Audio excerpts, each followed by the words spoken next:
Alright, so let's continue with the 5-second entries and seconds entries in general. I do want to go over this because I think they're a good addition if it really fits your trading style. Not a lot of people can trade on the seconds. It's very hard to manage taking multiple entries, multiple stop losses before hitting that winning trade. But it's a great confirmation when you are down on the 1 minute. For example, if we want to take a trade on London Open, it's very nice to know how to look on the seconds for additional confirmation as well. So the way it works is same thing as all the other time frames. It's just a smaller time frame. So same confirmation. If you have 5 minute confirmation, you have the 5 minute change of character here, and you want to look for a buy on the retest. So you have the change of character, price comes in. Here you watch for 1 minute confirmation.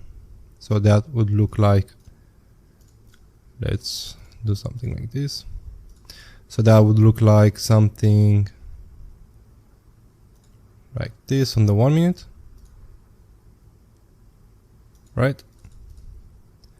1 minute change of character on the 1 minute or as well for that order flow alignment bullish, because you're coming bearish into the POI, into the retest. And then you can go down further after the change of character on the 1 minute, where you usually just enter here on the retest and cover the low. You can go down more, so you can go all the way down to the 5 second. So that would look something like the same pattern, right? So you have price coming down, and that's your entry, and using that entry on the seconds will give you a really small stop loss. So it's very nice to know how to trade the seconds. We're gonna use mainly the 5 second, but we can look for 15 and also 30 for a POI, but 5 second we're gonna use for ranges. So what are ranges? Because 5 second is such a low time frame, you do have something that I like to call ranges. So whenever you see a 5 second chart looks like this, right? Something like this. And it ranges because it's the 5 second. So these are called ranges. And ranges act the same as a POI, the same as a supply or demand zone. Price comes back into the ranges to mitigate them before continuing. So once you have that final confirmation, you can basically look for ranges to trade from. So let's take, for example, this entry in London that happened today. We had Frankfurt low, and then we reversed and pushed to the upside. So if you go down the 1 minute, you see price ranges with London Open, then it wicks down and then starts reversing very aggressively.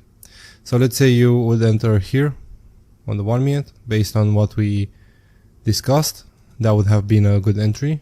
You had a push, really nice push, but let's say you missed that and you want to start looking for more entries. So what do you look for? You see price creates a new break of structure here,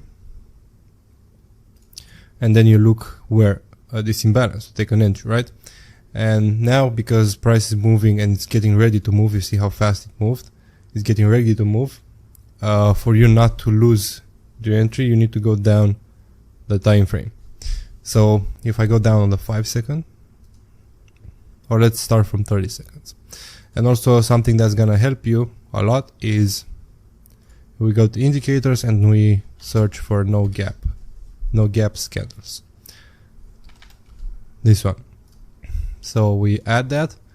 You do need to edit the options so you can make it the same. So I need to make it black and white, and then I can either add the same,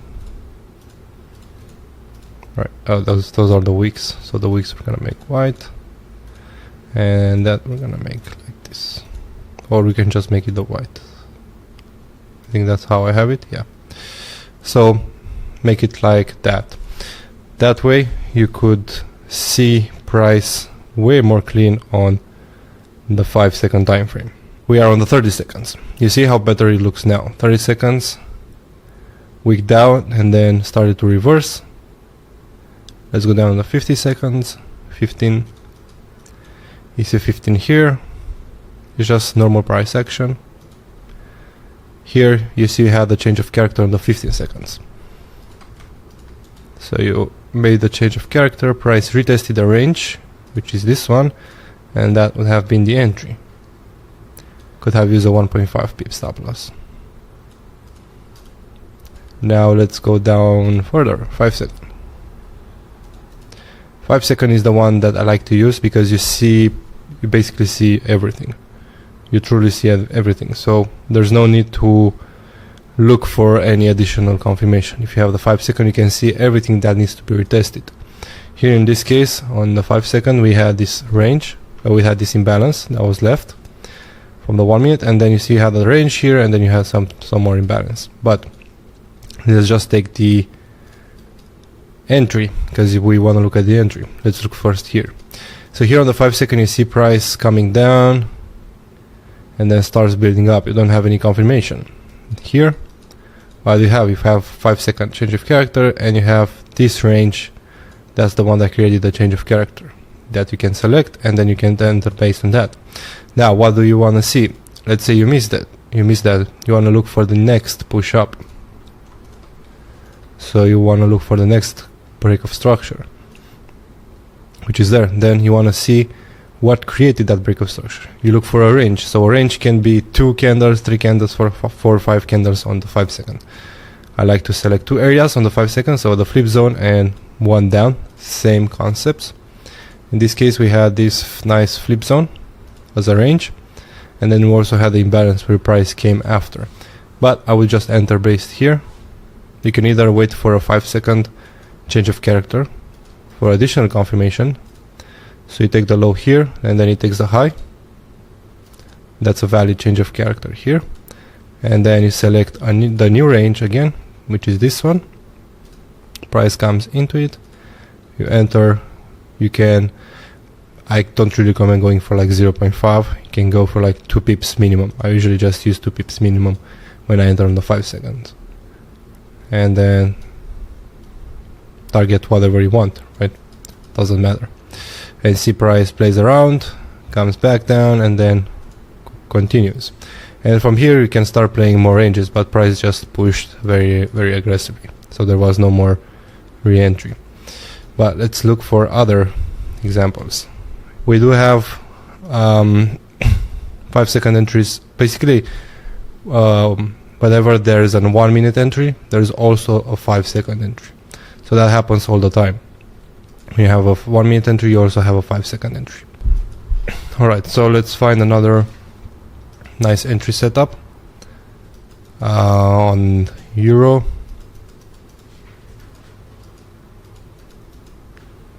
Let's see, we wanted to enter here. So 1 minute, already showed this setup, but 1 minute basically did give the change of character. So because it's a very aggressive entry, we need to look at the 5 second for additional confirmation. You have the 1 minute change of character.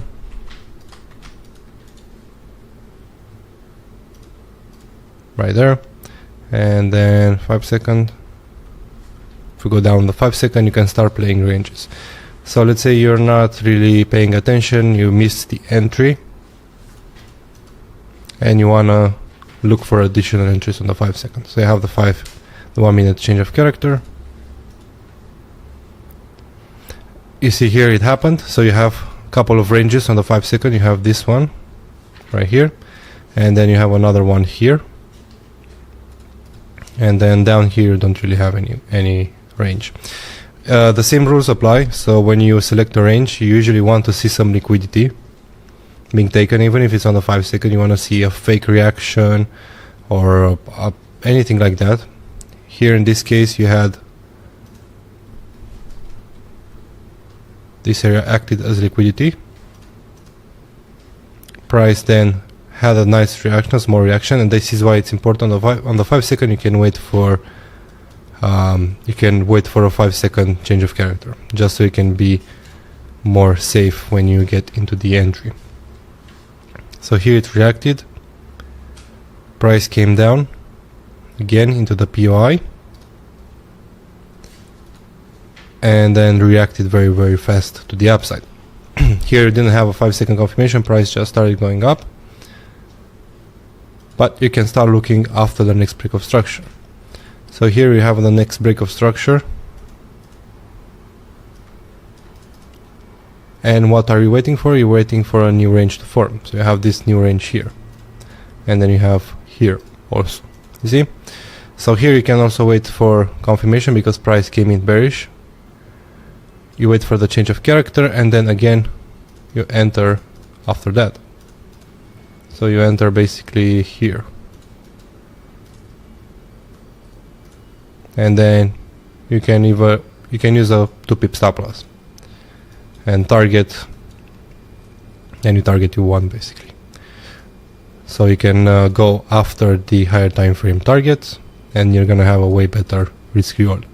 And then you can keep adding positions as long as it's respecting basically your entries. So you have another break of structure on the 1 minute. Always look at that, and then what range created that? You have the range here. See it? So here you can basically, after the first entry, I would just enter directly, or you can wait for additional change of character. We have another change here, then price comes into the range again. See, that's the range that happened before price started to go up. So we created a new break of structure here, that's the range. You have liquidity here, price comes in, can take another entry. And when you're using a 2 pip stop loss, you can go break even very fast. So at 1 to 1 you can go break even basically. And a good tip that you need to know is if price creates a new break of structure after re-entry, so in this case, let's say enter here, price creates a new break of structure, and then you have a valid range here.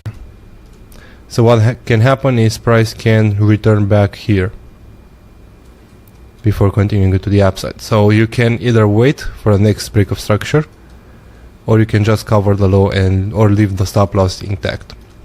So those are the two things that you can do basically. And then you keep continuing the same way. You have another break of structure, have another range formed, this was never retested, and then you have another break of structure here. I usually take breaks of structure on the 1 minute and then go down on a 5 second. And then next range here, you see it got respected, could have entered, let's say here, 2 pip stop loss, and then continue along the way.